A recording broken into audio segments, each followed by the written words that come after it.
start our, and I'll admit everybody, this is exciting. Gonna have such a good group. Welcome everyone. Happy Friday. Happy Friday. Happy Friday. I often say happy Friday. Woohoo. So great to see everyone. Love it, love it, love it. We'll just give everyone a few minutes to join. We've got Laura here with us today. Cannot wait to have her talk to us about silence. It's going to be amazing. That does sound funny when you say it that way, doesn't it? It does. Maybe while we're giving everyone a couple minutes to join us, please put in chat where you're zooming in from. And also, please feel free to share your LinkedIn or whatever way you prefer to be connected with each other. So, it might be LinkedIn or it may be emails, but however you want to connect with people, please put that in the chat. Welcome to the new folks joining. So great to see you on a Friday. I forgot it was Friday, so you've actually just made my day. Yay. Oh, I love it. Does anybody have any fun, exciting plans for the weekend?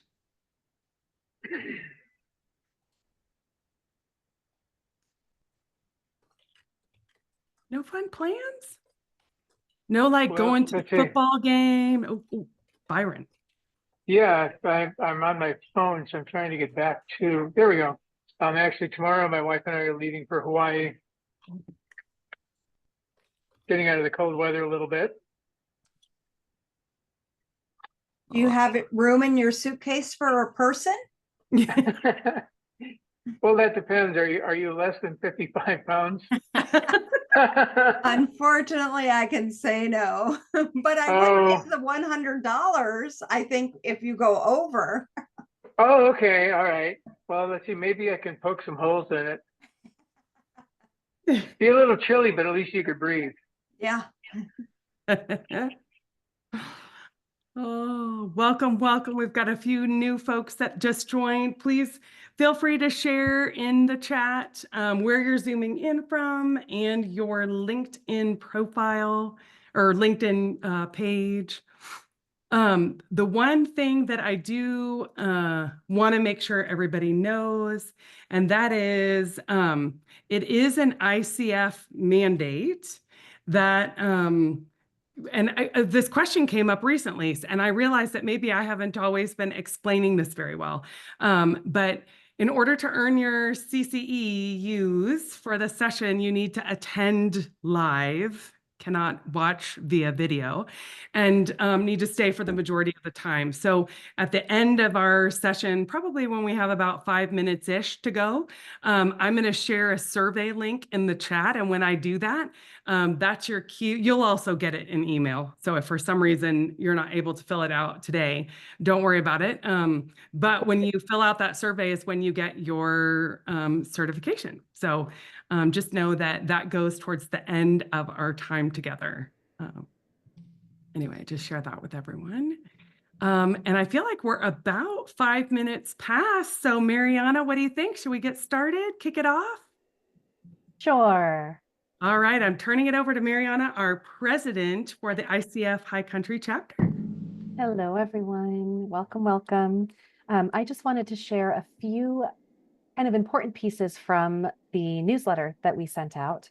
If you're not getting our newsletter, you can connect with me or connect with Carrie, and we'll get you on the mailing list.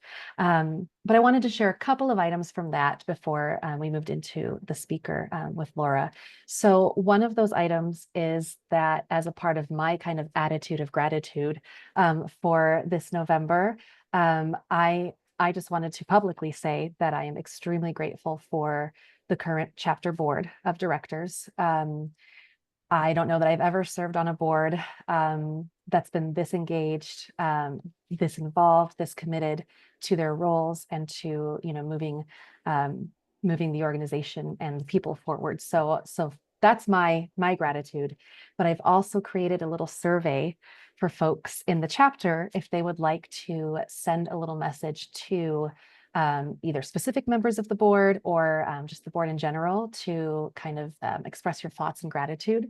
So I'm going to copy the link address. It might look really ugly when I paste it here, but it looks nice in the newsletter.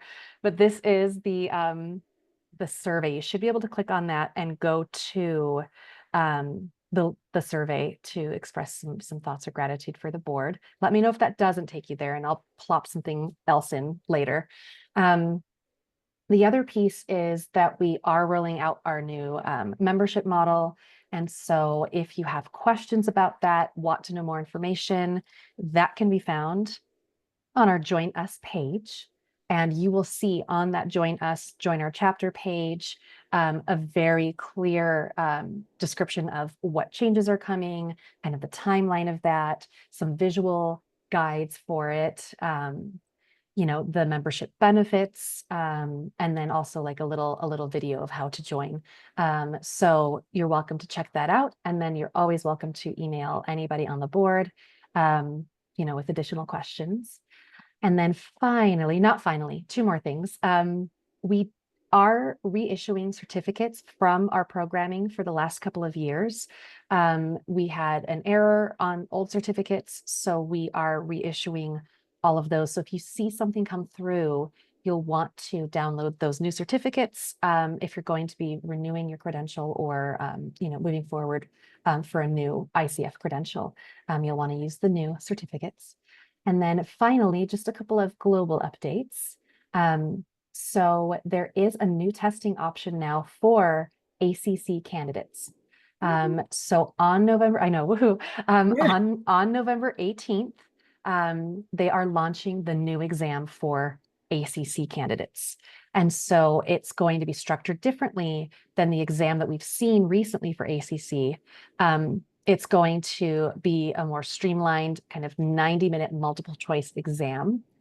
So if you don't have your ACC yet, but you're working towards it, try to take the new exam if you can. If you've already scheduled your appointment to take the exam, you can contact ICF and change that up so that you get to take the new version of the exam. The old exam or the current exam will still be used, or the format will still be used for PCC and MCC.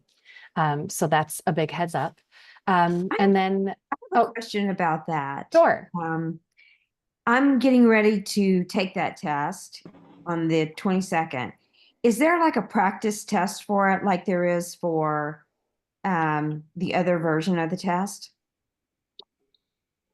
Well, I mean, when you're talking about the practice test, are you talking about just what's on the ICF website, like those 8 questions based on the competencies, like just to kind of give an example?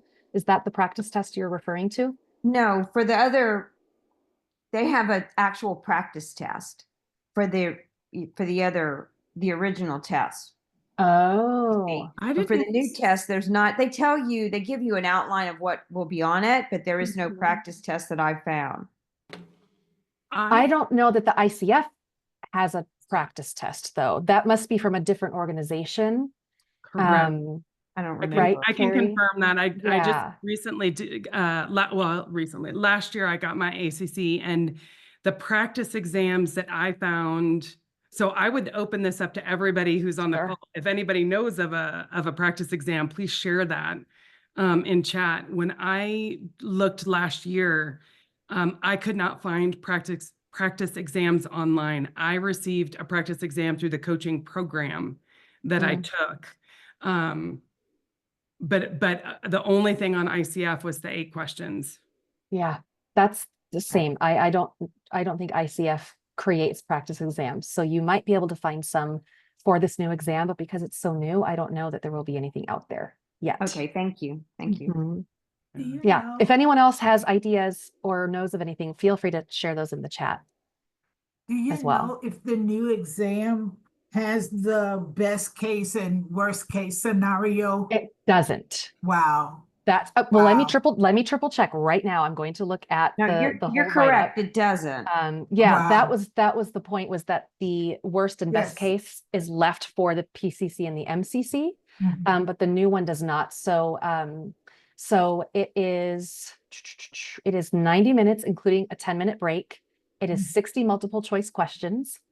And it has like 30 items for about 40 minutes break, and then another 30 items for about 40 minutes as well. I'll post the again, this is a really gross link, but I'll in just a moment, once I'm done talking, I'll clean up the link and post the link to their page all about the new exam, so you can take a look at the details.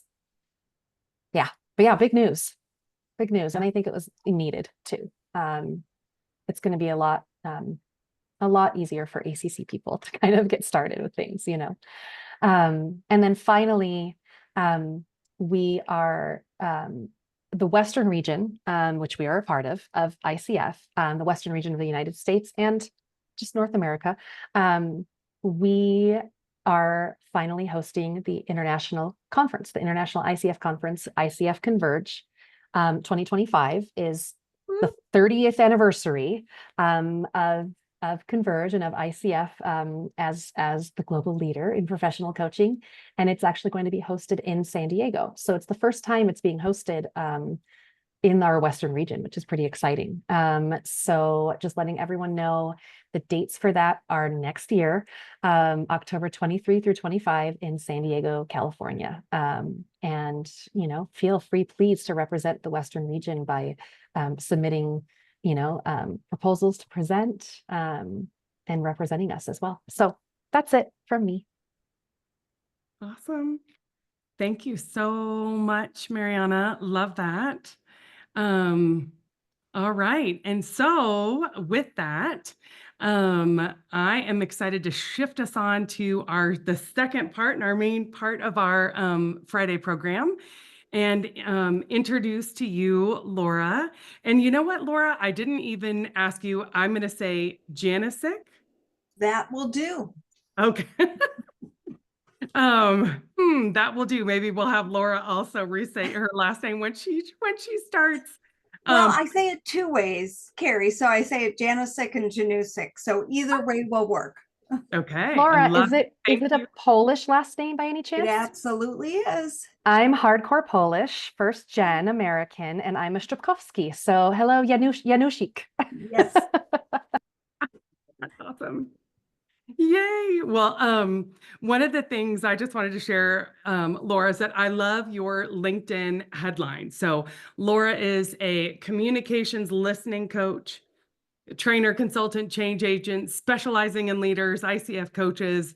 You've got a handful of things in there, but I love and a real life changer, which I think is very cool. Laura has worked with hundreds of coaches, has a PhD in communications with a specialty in listening, which has really helped her help us as coaches go deeper and engage better for quicker and fuller client transformations. She has a passion for developing people's strengths while improving their weaknesses by using the most current social, scientific, and brain research. Cannot wait to hear more about this. She loves working with leaders and coaches who get the jobs done through asking questions and listening. So I know I am so excited. Welcome, Laura. I'm excited to learn more about how to use silence to maintain presence and evoke awareness in my own practice. So I'm really looking forward to hearing from you today and getting to practice. I think maybe we'll see together. So welcome, Laura. Perfect. Thanks, Carrie. I am so excited to be here. I have to say, I love doing this program. Of all of the programs that I do, the strategic silence is the one that I love the best because of the science behind it and because of how different it is for coaches. But before I begin, what I'd love you to do is go to the chat and think about one question you hope to learn today in the next hour or so with me about listening or about silence. What would you like to know? Go ahead and put that into the chat, because then that helps me know how to fill in some of the spaces.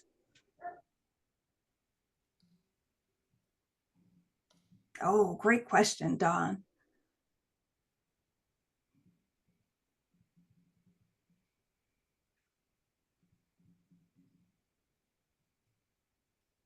Oh, I love this. Oh, Betsy, great question. Okay, so if you haven't thought of one yet, go ahead and feel free to put it in the chat whenever you want to put it in the chat. I am going to address many of these questions that are in there. And I do have a Q&A at the end, so you can answer, or you can ask those again if I don't answer them. And I've already asked Carrie to check the chat for questions, because as I go through, if you have a question, you can go ahead and put it in the chat, because I love to stop and explain things if I wasn't being clear about things. So I am going to just jump over to my PowerPoint, and I always have to say I'm doing that because I can't multitask and not say I'm doing that. Okay.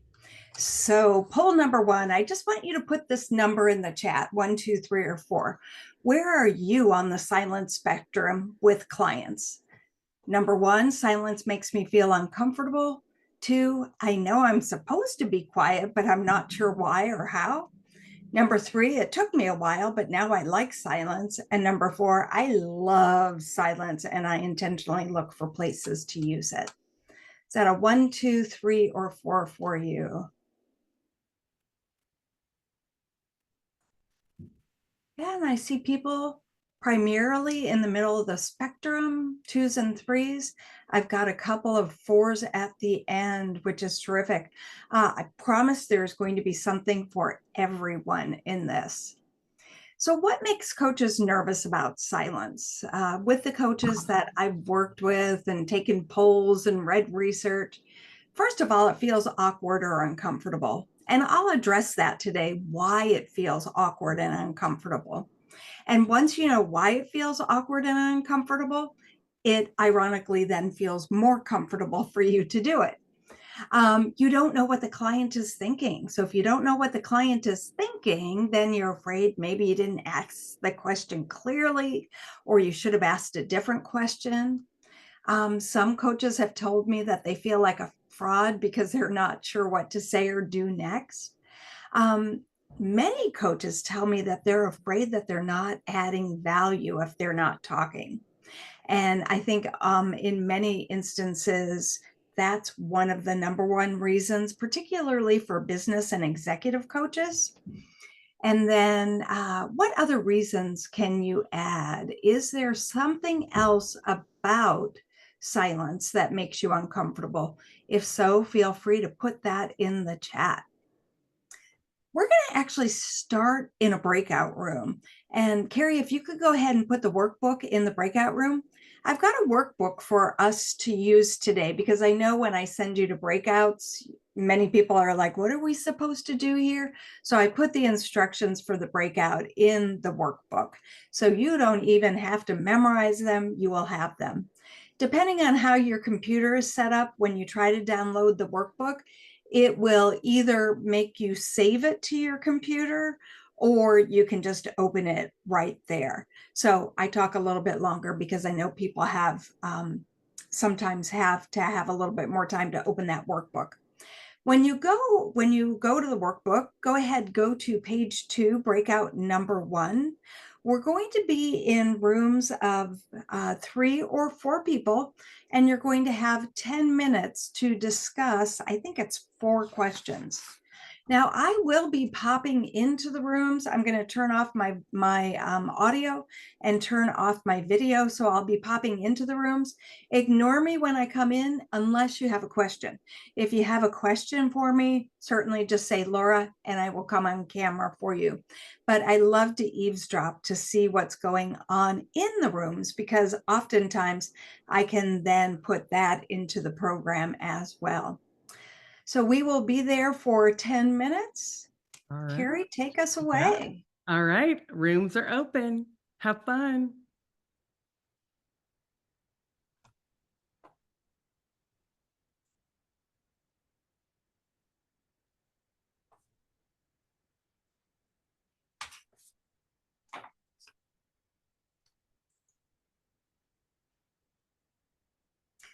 So Carrie, just so you know, room 7 only has 2 people in it Yeah. because I see was that. assigned to 7. So if I find that there's a room that only has one person, I'll send them back out. Yeah. I'm gonna move. I thought I just moved to room. Yeah, I moved Jen to room 7. So Oh, there should be perfect. 3 in there now. Yep. Perfect. Thank you. I will see you in 10 minutes. Okay, perfect.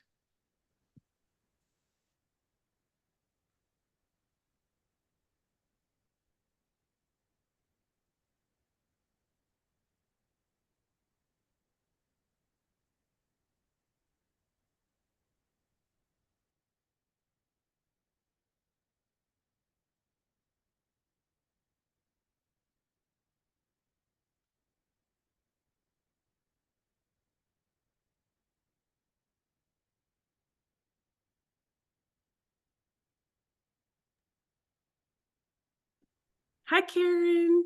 The group just went into breakouts.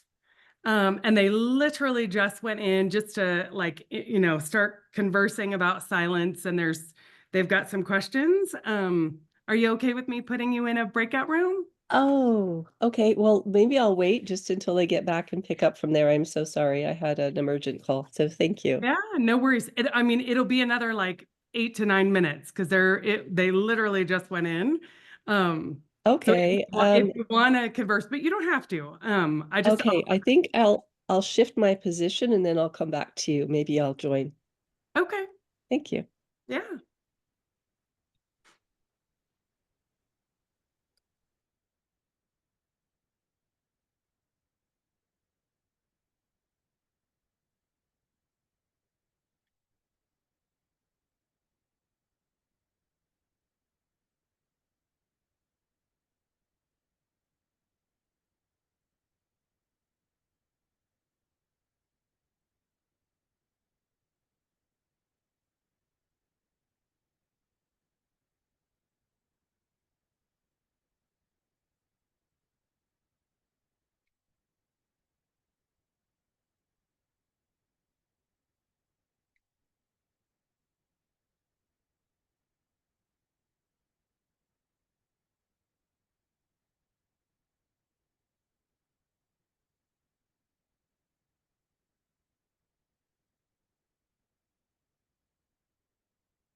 It always gets me. I meant to say okay, but I got out of the room. Well, and I forgot to broadcast that you had I usually broadcast that you have 2 minutes to go, and I totally forgot. Oh yeah, I had just finished talking and then I was like, I left. My poor teammates. Yeah. Well, I always laugh and ask, like, who got stuck by like mid-sentence, right? As the Oh, those We're- were some wonderful breakout rooms. Thank you, thank you, thank you. And what I'd love to do is just hear from 3 people. What aha did you have in the breakout room? What similarities did you notice? What questions did you come up with?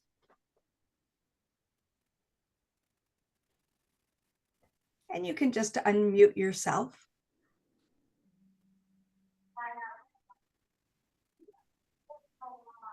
Well- I'll say something. Okay. In our group, we wondered how we hold ourselves during that space of silence, how we act or react, or how we sit there. Does that change, or is there a particular way? Like, should we be looking at them? Should we be jotting down something? Should we be? So that was our question in our group. Great. I like that, Jamie, and I will answer that quickly. Do not look at them. Because in the North American culture, when we ask a question and look at somebody, we expect them to answer it right away. And so what we're signaling is we expect them to answer right away. And the last group I was in was talking about system 1 and system 2 thinking. So if you keep eye contact or have eye contact with them, then they think subconsciously, right? Because I don't think any of this stuff is ever taught, that they're supposed to respond right away. So I always recommend that you kind of look away, but you're there and present for when they want to come back and reestablish eye contact. So I love that, Jamie. Thank you. And Sherry, I think you had something to say. I was just going to say that I think for the first question, I think we all agreed that it kind of makes you uncomfortable because you think the client's expecting you to say something. And giving an example, I think only one of us had an example of when we had used it because she's a more experienced coach. And then the last question, using silence really gives the client time to think and process and also experience the emotion in the moment. Mm-hmm. So absolutely. Thank you. Thank you. Thank you. And one more person.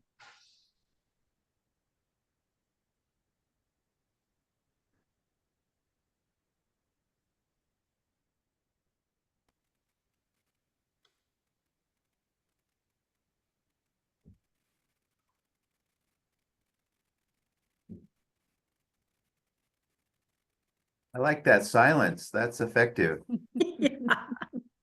yes. It makes you want to break it, doesn't it? Jeremy said the difference between managing silence and mastering silence. And that is such an important point to get to where you want to be as a coach. I think mastering implies a high skill level and lots of wisdom and experience, but I'm certainly not there yet. But I think I can manage myself during the call to evoke a better response than I would normally. Yeah, thanks for sharing that, Mark. And I like that you said master silence versus manage silence. I always say, and there was a group that was talking and they said, I don't think we ever really master it. And I would agree. I'm not sure it's something that we totally ever master 100% of the time. I like to think of it as I get to practice it every day. And the beauty is I get to practice it both in coaching sessions and outside of coaching sessions.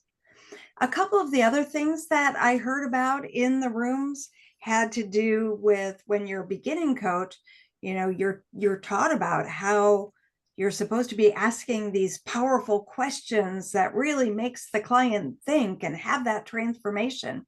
And so a lot of people are panicking because as the client's talking, they're thinking, oh my gosh, what powerful question can I ask next?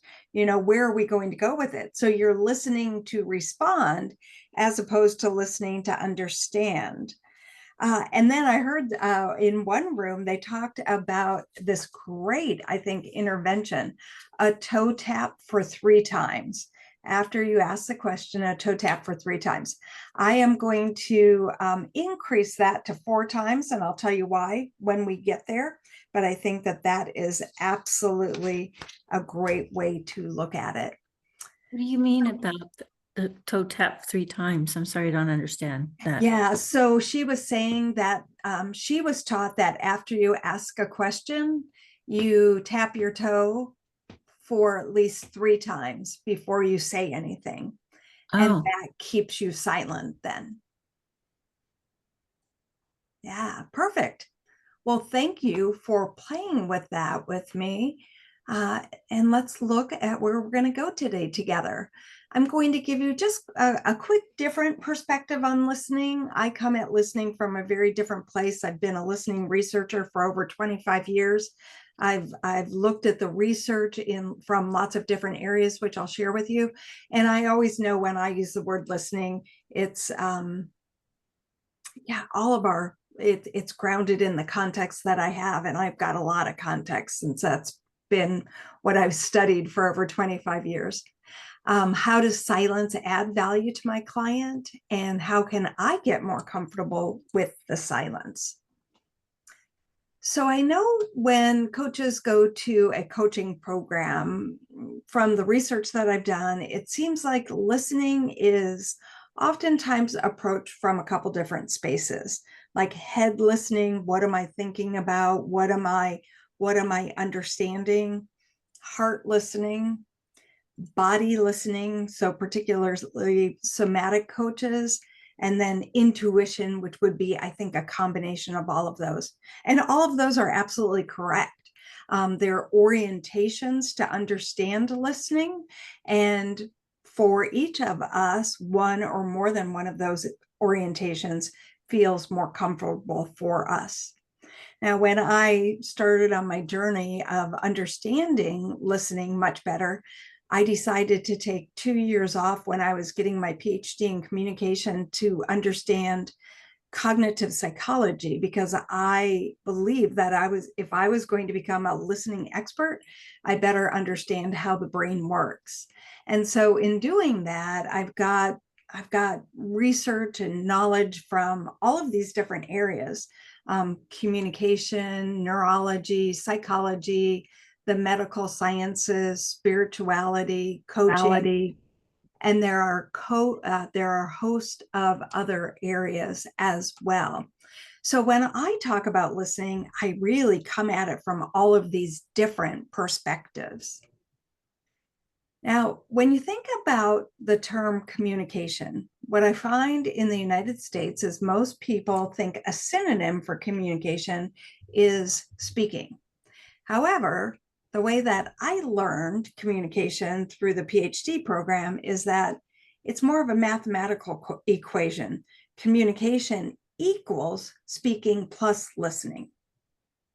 And unfortunately, many of us get knowledge about how to speak and it's not unfortunate that we do. It's actually a good thing that we do, because we learn that we're not as effective as we thought we were. But we might get presentation skills training or conflict management training or just public speaking training. And many of you probably winced when I said that, because you remember that one required college class that you had to take where you had to do those informative speeches and persuasive speeches. Interestingly, though, only 2% of the population ever gets any listening training. Because you're coaches, you have gotten some listening training. So you can put yourself in that 2%, which is actually good. So today we're going to expand that for you even a little bit more. So have you ever really thought about what the goal of communication is? And the way that I've looked at it through my study is the goal of communication is to create shared meaning. so that the picture in my head is as close as possible to the picture in your head as possible.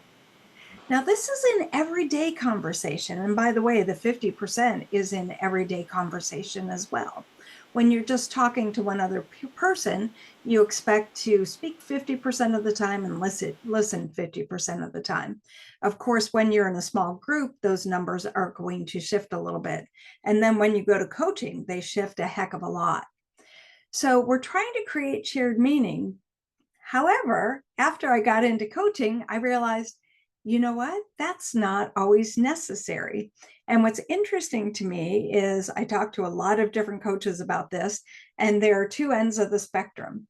There are some coaches who feel like they need to understand everything the client is saying. So if they don't understand some of the terminology or some of the process, they might ask questions about that so they can understand it better, because they really want to help the client and they feel like they can't help the client unless they understand what the client's talking about. And then I've got the other end of the spectrum. I speak with coaches who go, you know what? I don't know anything about engineering. I don't want to know anything about engineering, but I can tell when an engineer like knows what they're talking about and comes up with a new idea for themselves. So I don't have to ask questions and know about it.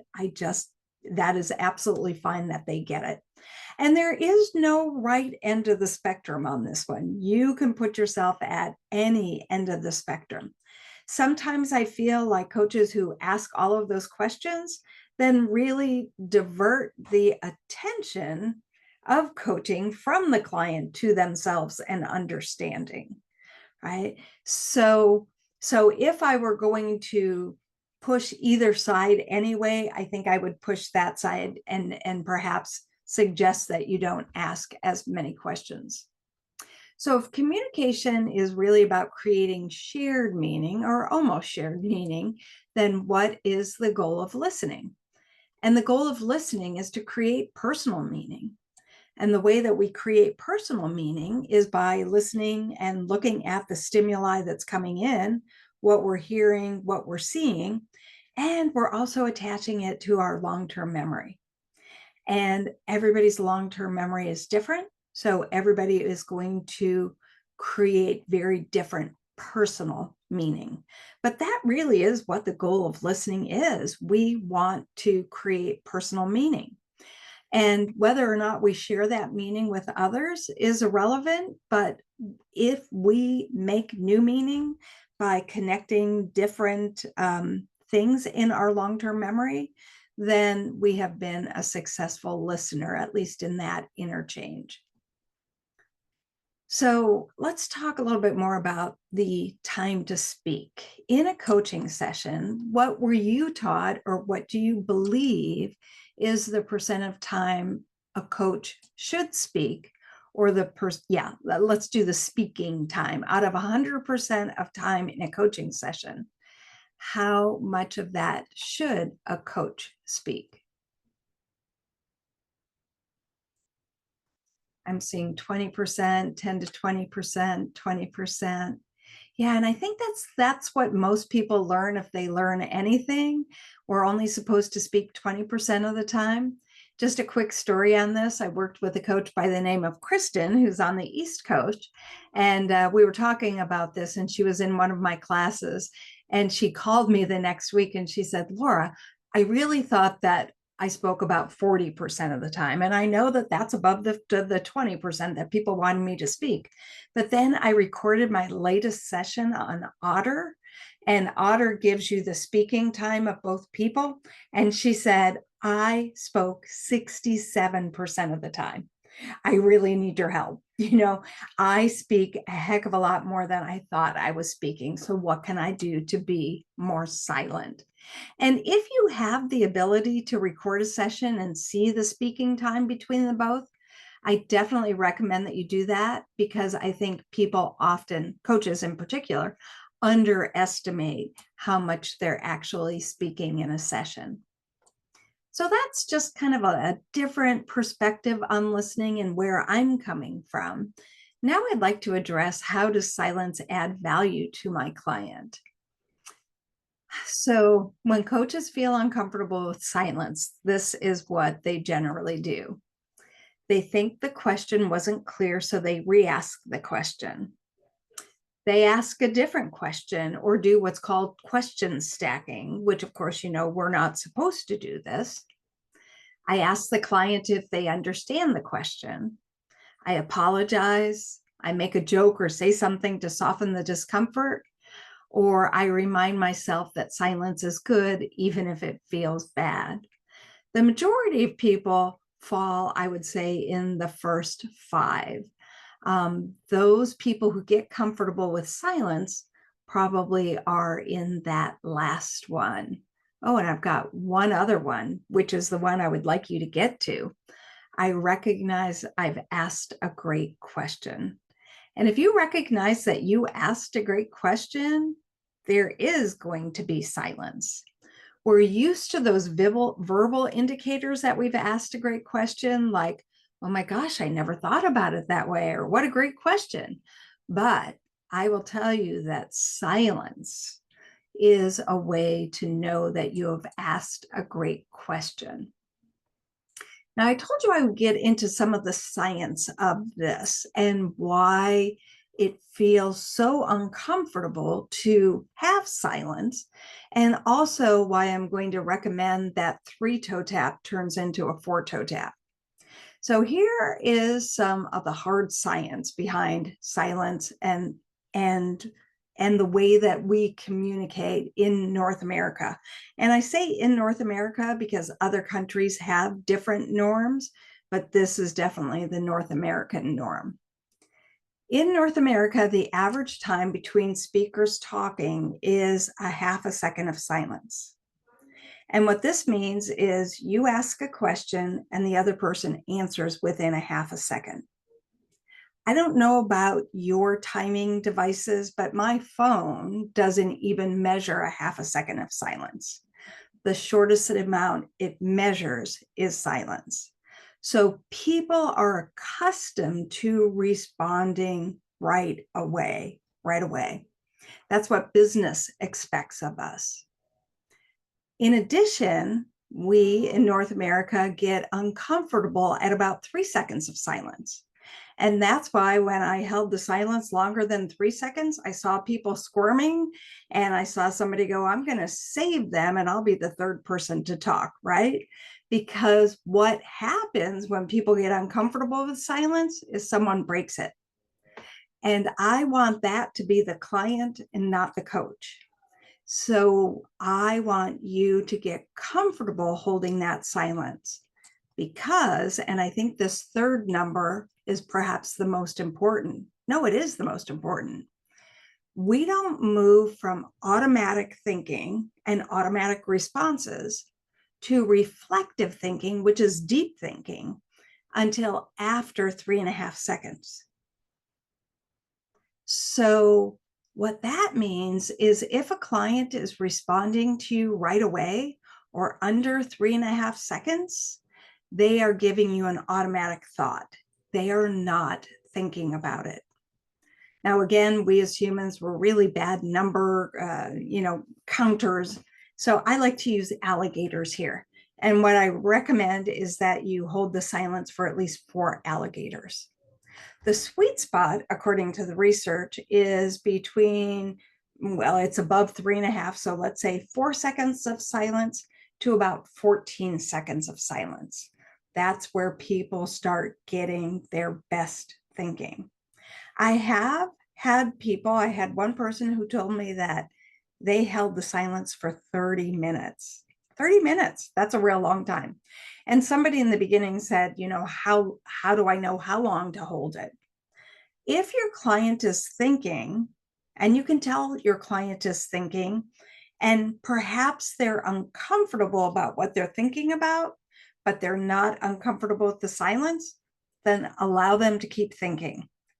If they seem to be tortured, or if they actually say, I got nothing, then you can break the silence. But we're watching them, and I would say that we do want them to get uncomfortable because we as human beings only change when we're uncomfortable. we have to see different ideas about how we can become and how we can show up in the world. And that takes some discomfort. So the discomfort of feeling like I have to change is very different from the discomfort of, oh, I wish the coach would say something here, right? So learn to try to figure out which one of those is going on. In the United States, I will tell you that when the client gets uncomfortable, really uncomfortable, the client will probably break the silence. So the problem is that our daily norms equal automatic responses, and others, particularly our client, can't go deep without thinking longer. And we're not accustomed to allowing them to go deeper and think longer because we as coaches aren't as comfortable with the silence as we need to be. So the coaching relationship, unlike daily conversational norms, requires the time to think. That's why they're paying us. They don't realize that's why they're paying us, but for them to get their answers and do the changes that they need to do that they know will stick, it's got to be their ideas. And so that requires them time to think, because if they could have done that on their own, they would have done that on their own. We give them that time to think in coaching. And that's much of the value that we provide, is that thinking time, because humans generally don't take that thinking time. So silence is, I would say, the most powerful tool in our toolbox as coaches. And these are different ways that silence is a value add. It gives our clients the time to think. And again, that's why they're paying us, because they have to come up with their responses. It allows our clients to do the work. So we no longer have to go, oh, what's the best question that I can ask here? We don't have to do that work. We simply allow the silence and allow them to do the work. It gives clients time to find their answer, because that's the more important one. It shows our clients that we're helping them to think. We're not thinking for them. It shows we trust our clients' thinking and wisdom. And as Nancy Klein would say, silent thinkers are busy thinkers. And busy thinkers are good because they are figuring out stuff on their own. And so I know all of this looks good. And then I still get the question of, yeah, but how do we do it? Because we're so uncomfortable with it. So it's a combination of things, but it definitely involves practice. You know, for me, once I read those statistics about silence, I thought, oh my gosh, this is exactly why I get uncomfortable with silence. And I would say I grew up being, I didn't even allow 3 seconds, probably a second and a half, and I got uncomfortable because I thought that somebody should know the answer or somebody should be talking. And so I was always the one who broke the silence. And ironically, I felt like I was doing everybody a favor because they were as uncomfortable as I was. But once I really started studying silence, I realized that there are some people who aren't uncomfortable with it at all. They really need that time to think. And I need to honor that need that they have. So this is a little bit of a tangent, but it's only like 10 seconds of a tangent. I want you to go to workbook page 2 at the bottom and write down a challenge you're struggling with that you'd be willing to be coached on for a few minutes. Not publicly in this forum, but just in a breakout room with one other person.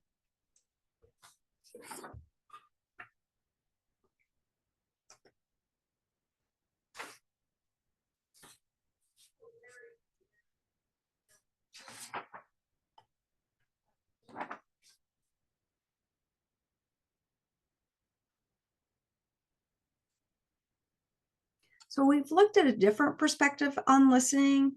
We've looked at how does silence add value to the client, and I think everybody is on board and they recognize that it adds value. And I think people understand or have a better understanding right now of why we as North American human beings get uncomfortable with the silence. So how can we become more comfortable with the silence? I'll hit you with a little bit more research and then the answer.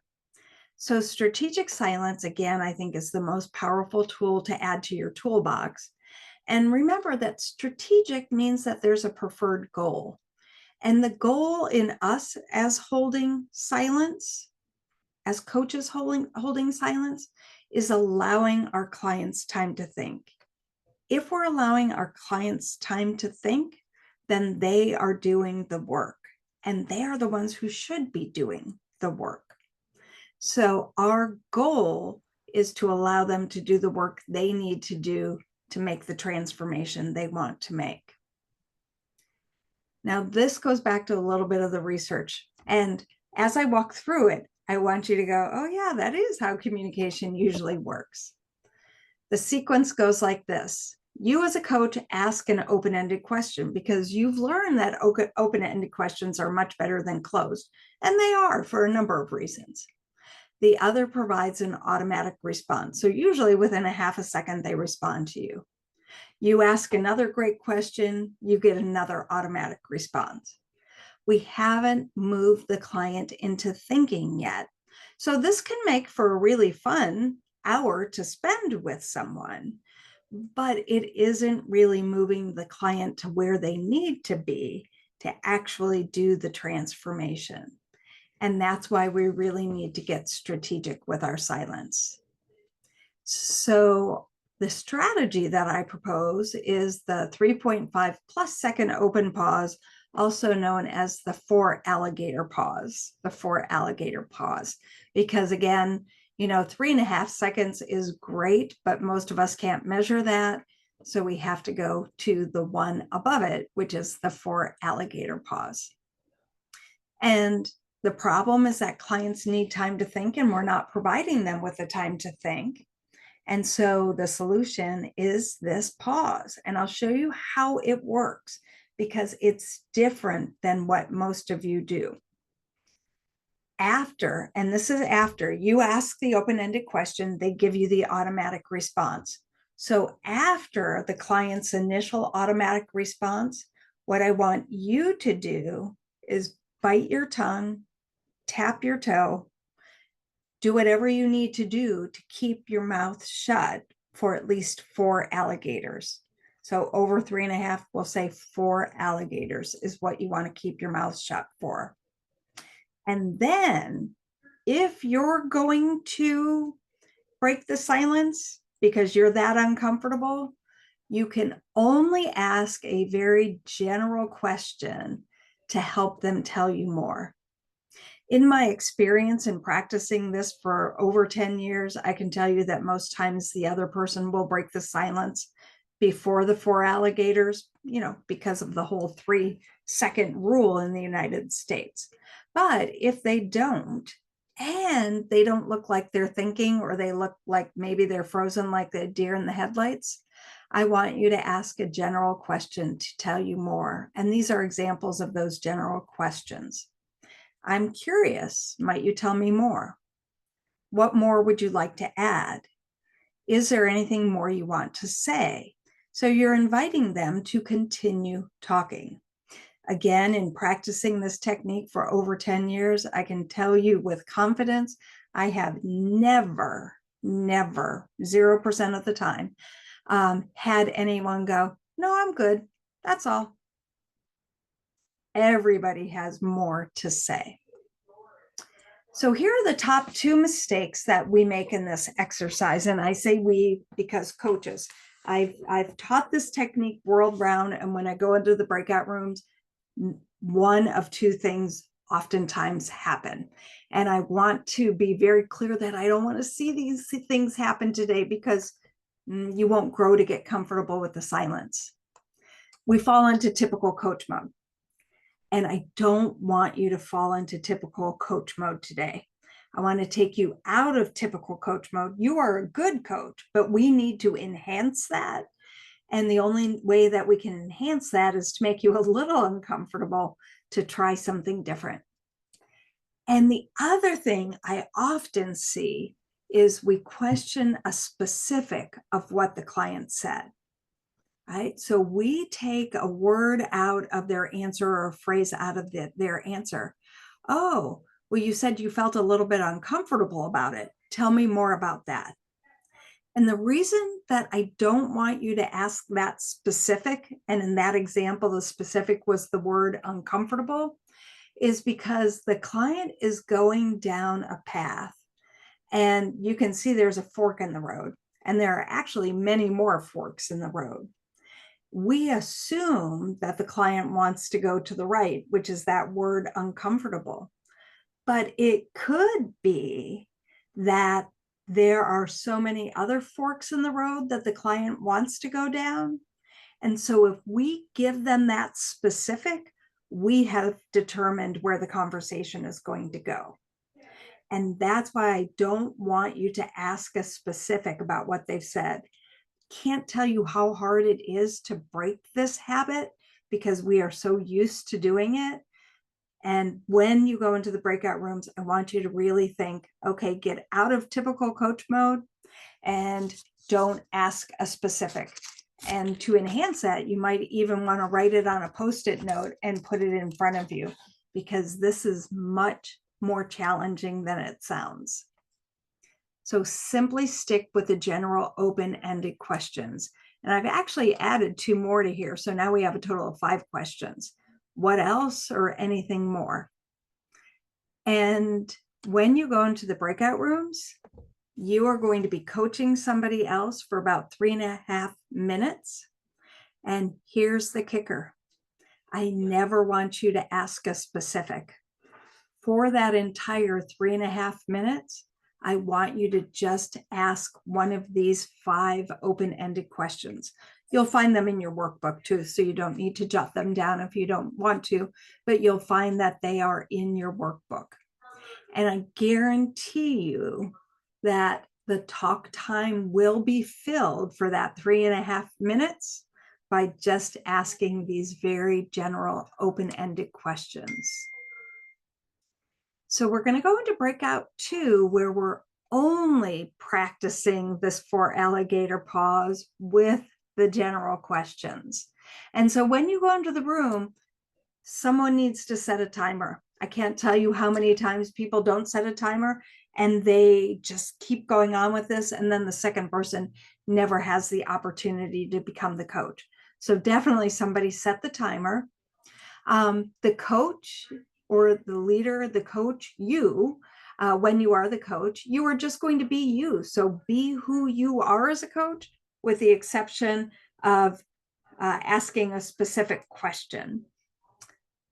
The client is going to relay the challenge to you. So you want to take maybe a half a minute of that time, and the client will tell you the challenge that they're willing to be coached on by you. And then you're going to begin with an open-ended question.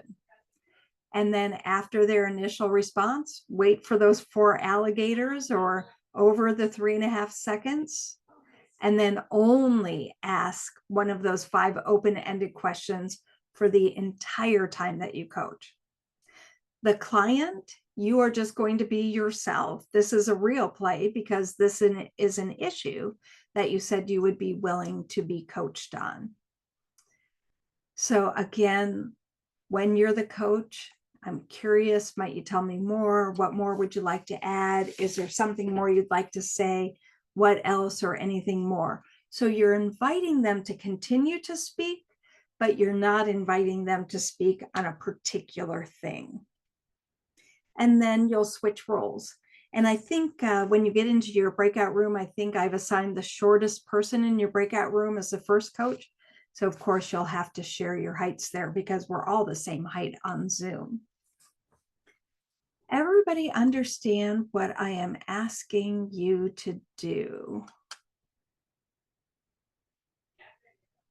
Yeah, so does everybody have the workbook? How many minutes for each person? I'm sorry. It's in the workbook, and I believe it says 3.5 minutes for each person. Thank you. Other questions?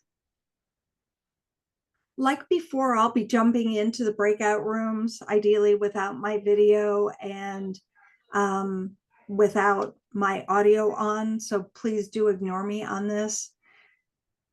Workbook is in the chat. I see that Tom asked how to get it. Carrie had posted it right before your message in the chat, so you can download it from there. Okay, so you'll each go, I give you 10 minutes in the breakout rooms, and you're going to use 7 of it in the coaching, probably 1.5 minutes to get ready to go into the first one. And then in the end, if you have any time left, you can do a little bit of crosstalk, and then we'll come back. I will see you in the breakout rooms. All right, rooms are open. Have fun.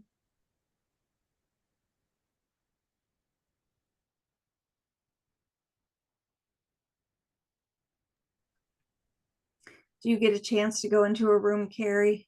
I don't think so, although we'll watch and see. Okay. And you might want to stop the recording during this time. Thank you. I forgot to do that. Carrie fails at the giving the half mark timing. I'm sorry. Oh, great.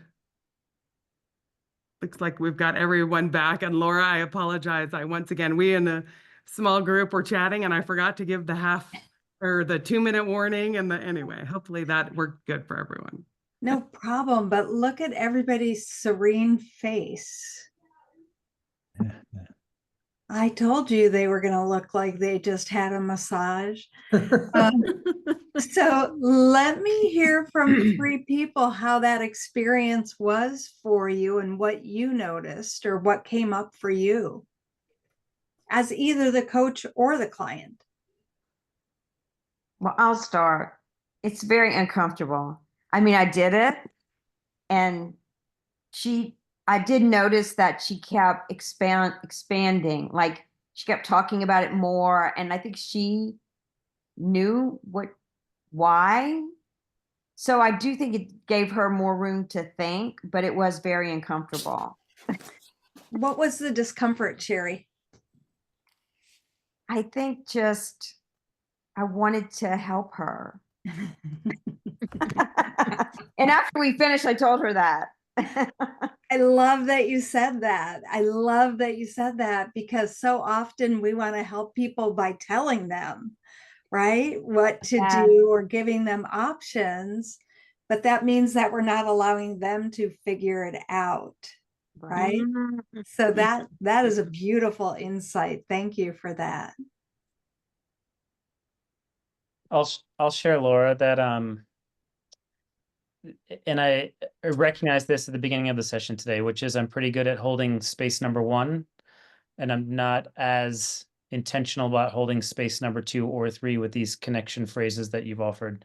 And so what came up for me in this session, as both the coach and the client, is the gift of holding space, or even from a coach's perspective, having someone hold space for you, which we tend to offer to others. And sometimes that's not something that we have the opportunity to enjoy routinely. So the sereneness on my face as we came back was just that, right? The opportunity to have someone hold space for me, which is so welcome. Yeah. Thank you for sharing that. I kept thinking about what about these provocative questions I want to ask. And I'm sorry, I did read you wrong at first, and thank you for the correction. I appreciate it. It's good, but I think that where do I put the other questions that I've been trained to ask that will lead toward competency number 8, the way forward? How do I do that? Yeah, and that is a great question, Glenda. I'm glad that you asked that, remember, strategic silence is just one tool in your toolbox. So you need to practice it. You need to become comfortable with it, and you need to figure out where to use it and how much to use it. I'm certainly not suggesting that you go into a coaching session and that's all you do for the entire 60 minutes, right? It's just another tool for your toolbox. I will tell you that toolbox carries really well into your personal life as well, with partners and children. Oh, it is just beautiful. So use it in all places. And please email me and let me know some of your stories, because I think, yeah, you're going to have some absolute wow moments with it. I know that I need to turn you back over to others.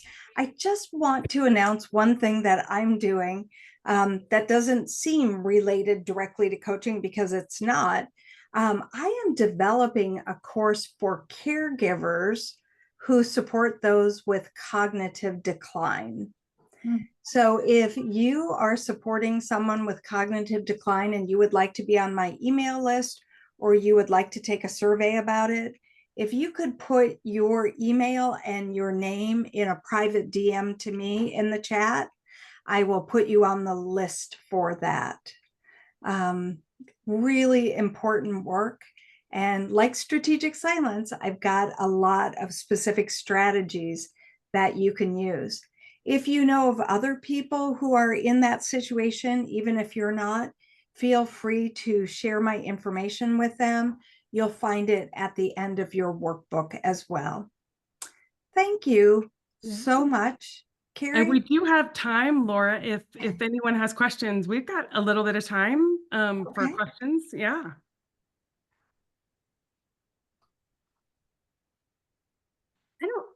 It's Betsy. I don't have a question so much as something I wanted to share that in the small group that was a perspective on silence that was shared with me that I thought was very valuable. And I'm gonna rephrase it because I don't remember exactly how it was said. But just thinking about silence, I mean, that the client has everything they need. And so we're literally just opening the space for them to access it. And when we talk, we're essentially taking away from that space, and it's their stuff, and we want them to be able to get to it. And silence is a wonderful avenue for that. So I appreciated that perspective on it.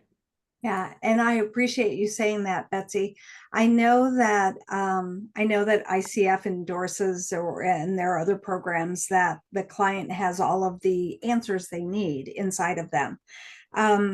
I also know that some business coaches and executive coaches kind of eschew that, and as someone, so I call myself a coach-sultant, right? Because I have specialty in listening and communication, and I know the research, and I can never pull that research out of my clients because they've never heard it and they don't know it. So sometimes what I find myself doing is going, hey, have you ever heard about this theory, right? To just test to see if they have any information about it. If they don't, then taking the coaching hat off and moving into the consulting space and just saying, this might be of interest to you because I sense that you might be able to use this, and giving them that information. But it's one of those really fine gray lines. So that's why I call myself a coach-sultant instead of a coach, just a traditional coach. Other comments or questions?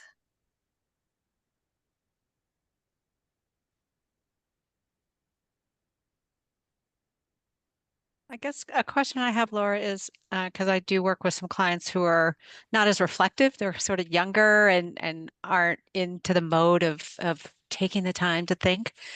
So if you're trying to use silence and you're observing that the wheels really may not be turning, what sort of openish ended question might you ask to help prompt them? Yeah, that's a great question. And one of the things that I think is particularly helpful for the younger generation that grew up right with technology, they are used to switching very quickly and not thinking about things.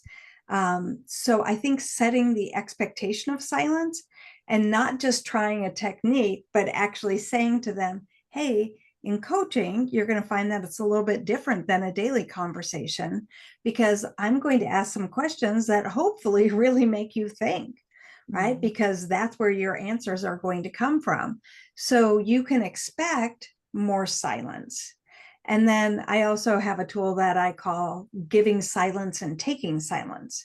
So we can take silence and model silence for the other by saying things like, I really want to think about this question before I ask it to you.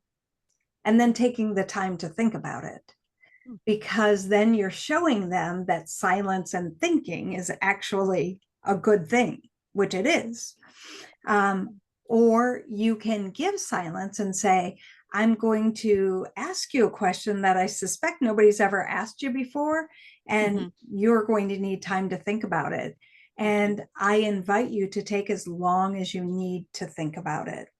And so I think if you take and give silence in those ways, then your clients become more accustomed to it, because they don't know about coaching, right? And they don't know about thinking, and they don't know about all of these things. So I think oftentimes coaches try to make it work because of our training, but we forget that our clients don't have that training. So we have to help them out with the language and the expectations as well. No, I love that. Thank you. That was super helpful. I am going to jump in since we have just a couple minutes to go. Put Laura's email and her website in the chat. The other thing that I've put in the chat are a few tidbits of info. The survey, you'll fill out that survey. That's how you'll get your certification. Also links to our upcoming program. So in December, we're doing an end of the year social, just as opportunity to celebrate 2024 and look forward to 2025. Hope that you can join. But most importantly, so grateful to you, Laura. Thank you for being our November program speaker. This was so insightful. I've got all my notes. So interesting to hear also the data points behind the research behind silence. It's also great. And I feel like I have my own action item that I'm taking away today to put some of these into practice. I love your, tell me more, say more about that. Those questions are so great. So thank you for being here. We're so grateful to have had you as our November speaker. Well, thank you, Carrie. I appreciate that. And I forgot to mention that I do have an email list for coaches as well. So if you'd like to be on that, you can email me, or you can put your email in the DM, private DM to me today, and I'll add you to that list. Wonderful. Well, with that, I just want to say thanks to everyone here. Happy November, happy fall. And hope that we get to see you in December. We have our Coaches Connect. If you're looking to just connect and share over coffee, pain points, challenges, catch up. And then, of course, our December program celebration. So hope you all have a wonderful month, and we'll see you hopefully in December. So thanks, everyone.